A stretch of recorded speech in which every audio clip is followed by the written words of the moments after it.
Boa noite. Eu gostaria de saudá-los com a graça e a paz do nosso Senhor Jesus Cristo e mais uma vez agradecer pelo tempo que vocês estão dispondo para estarmos aqui juntos estudando um pouquinho da Palavra de Deus. Hoje eu preparei um breve estudo bíblico. Eu vou ler bastante porque eu anotei bastante versículos e eu coloquei como título: O que está acontecendo com o mundo?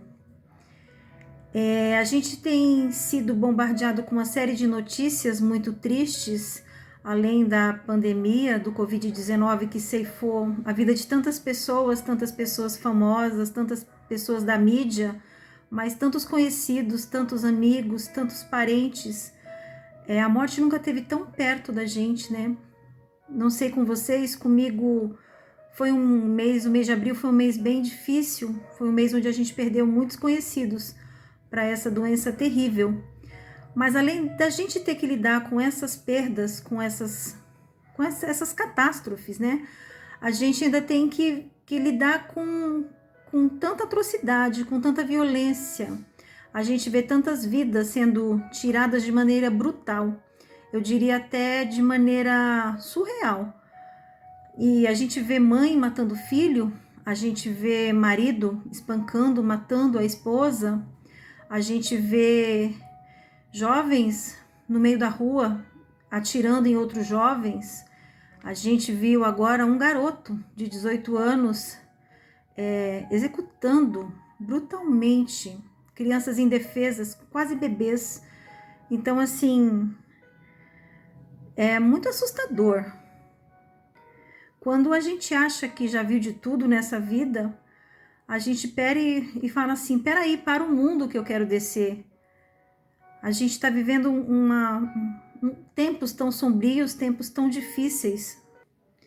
No seu livro Sociedade Sem Pecado, John MacArthur escreve o seguinte: no que concerne à sociedade, a vitimização adquiriu tanta influência que praticamente não existe mais essa coisa de pecado.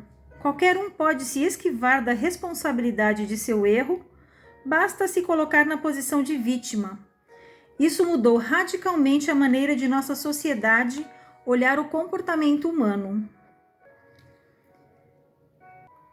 E se tem um cara que conhece muito de comportamento humano, esse cara é Deus. A natureza humana sem Deus, ela atrai o pecado e ela o pratica naturalmente. Mas vamos começar do começo.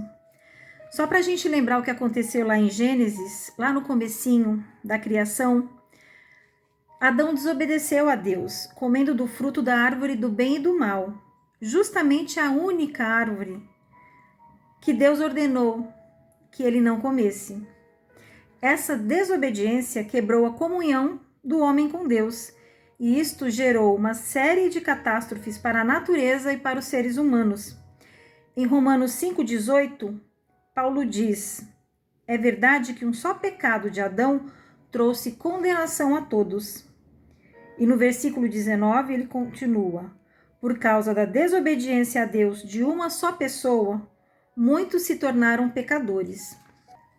E isso quer dizer que quando uma criancinha bate em outra ou não quer emprestar o brinquedinho, muitas vezes ela não é mal criada não, porque às vezes ela não tem nem muito entendimento, mas é porque a natureza inclinada para o que é mal, para o pecado, já fala alto nela, né? E nesse caso que a mamãe e o papai têm que intervir e ensinar desde cedo que isso não é nada bom, né? Mas vamos voltar ao texto. O apóstolo Paulo, em sua carta aos Romanos, faz uma lista destacando as obras dos homens ímpios daquela época. Vamos ler Romanos 1, do 29 ao 31. A vida deles se encheu de toda espécie de perversidade, pecado, ganância, ódio, inveja, homicídio, discórdia, engano, malícia e fofocas. Espalham calúnias, odeiam a Deus, são insolentes, orgulhosos e arrogantes. Inventam novas maneiras de pecar e desobedecem a seus pais. Não têm entendimento, quebram suas promessas, não mostram afeição nem misericórdia. Gente, isso é muito atual, né? há mais de 2000 anos atrás isso foi escrito. Não, 2000 anos mais ou menos, né? E é tão atual. O ser humano, por rejeitar a Deus, está num estado de perversidade, de depravação moral e espiritual. Essa natureza é a mesma até hoje. Com toda a tecnologia que a gente tem, atualmente, o ser humano continua o mesmo da época do Jardim do Éden na queda. Em Tiago 1, 14 e 15 diz: a tentação vem de nossos próprios desejos, que nos seduzem e nos arrastam. Estes desejos dão à luz o pecado, e quando o pecado se desenvolve plenamente, gera a morte. O homem sem Cristo, na verdade, ele não tem ideia do julgamento de Deus, né?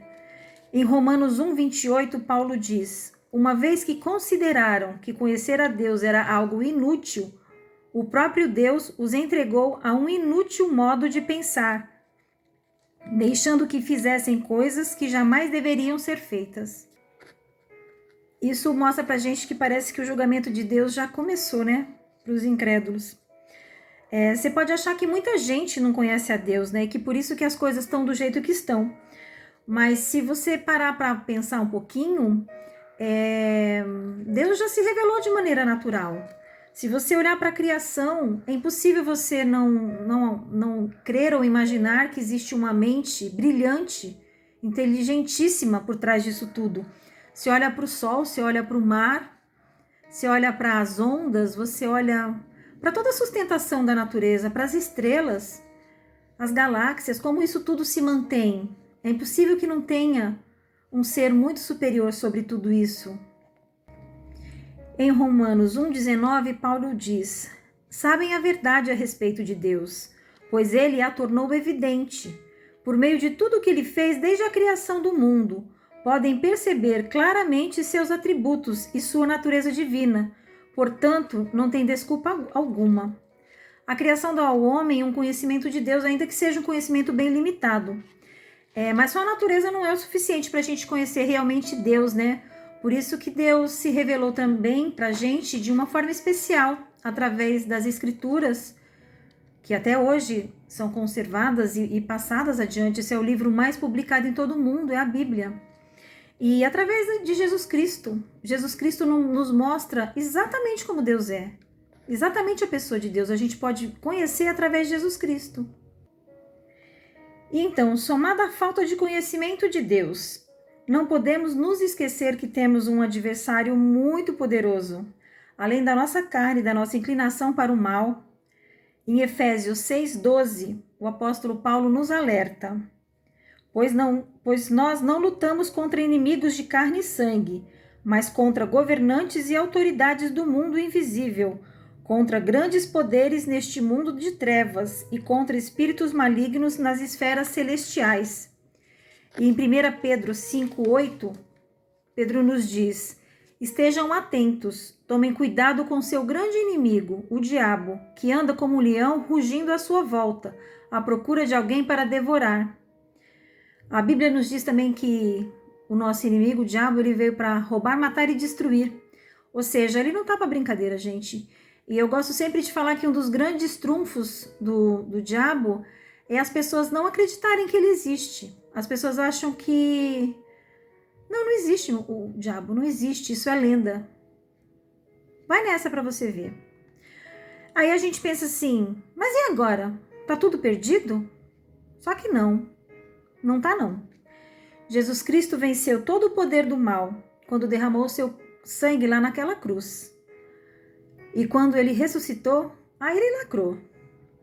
Em Efésios 6,12, Paulo diz: portanto, vistam toda a armadura de Deus, para que possam resistir ao inimigo no tempo mau. Então, depois da batalha, vocês continuarão de pé e firmes.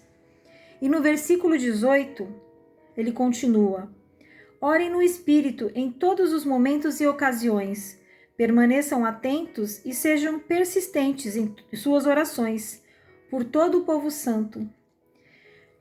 Gente, Jesus fez a parte dele. Cabe a gente agora fazer a nossa. E a nossa parte nisso tudo é continuar firmes no Senhor, orando, jejuando quando possível. Muitas pessoas não têm o hábito nem condições físicas para isso, mas se possível, ore e jejue também. A Bíblia também nos diz que certas castas de demônios a gente só pode derrotar com jejum e oração. Então vamos orar bastante, orar sempre, estar sempre em comunhão com Deus, ler sempre a Bíblia. E é importante também, queridos, a gente estar em comunhão. Lá em Atos, logo depois que Jesus ascendeu aos céus, ali nascia a igreja. Deus criou a igreja para estar junta, para estar em união, para estar em unidade. Então é muito importante a gente estar um cuidando do outro, um orando pelo outro, intercedendo, um cuidando do outro, atento às necessidades dos nossos irmãos. Acho que é muito importante a gente estar sempre perto, sempre junto, não encostadinho, sem contato físico por causa da pandemia, mas é importante que estejamos sempre à disposição dos nossos irmãos.